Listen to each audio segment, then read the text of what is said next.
మనం చేసే కథకి ఎంత కావాలో అంత మళ్ళీ పెట్టించుకొని చేయడమే అంతే.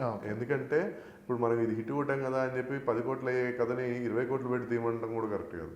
మనం ఏదైతే కథ అనుకుంటున్నామో ఆ కథకి సరిపోయి తీసామనుకోండి, రేపు పొద్దున ఆ ప్రొడ్యూసర్కి ఆ పెట్టిన డబ్బులు వచ్చేస్తే ఇట్స్ సూపర్ హిట్ అంతే.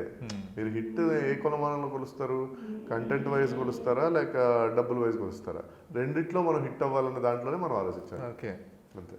బా, ఇది వినడానికి చాలా సంతోషంగా ఉంది ఫస్ట్ ఆఫ్ ఆల్. ఎందుకంటే చాలా మంది ఒక ఫస్ట్ 1 or 2 ఫిల్మ్స్ ఒక 5 crores 10 crores లో తీసి ఇమీడియట్ నెక్స్ట్ సినిమా పాన్ ఇండియాలని లేదు అంటే ఆ టైంకి వాళ్ళకి పాన్ ఇండియా రేంజ్ ఉన్న హీరో రావచ్చు, ఆ కథ అలా ఉండదు, దొరికినా కూడా అది ఒక్కోసారి మిస్యూటిలైజేషన్ లాగే అవుతుంది. అది ఎవరి పర్స్పెక్టివ్ బట్ అంటే మీ పర్స్పెక్టివ్ నా క్లారిటీ ఏంటంటే మనకున్న కథకి తగ్గట్టు మనం పెట్టించుకొని మన cinema producer first happy feel అవుతుంది. Because I am a producers guy. నేను ఫస్ట్ నుంచి అసిస్టెంట్ డైరెక్టర్లు, అసోసియేట్ డైరెక్టర్లు, కో డైరెక్టర్లు వీళ్ళందరూ ఎవరు ప్రొడ్యూసర్కి పనిచేసే వాళ్ళే. అంటే డైరెక్టర్ కోసం పనిచేస్తున్న డైరెక్టరే ప్రొడ్యూసర్ కోసం పని. సో వీఆర్ ఆల్ అతను డబ్బులు పెడితే కదా మనం అందరం చేస్తాం. సో దాన్ని మనం ఎంతవరకు కాపాడుకుంటూ చేసుకుంటాం అన్నది చూస్తే చాలు. That is my main.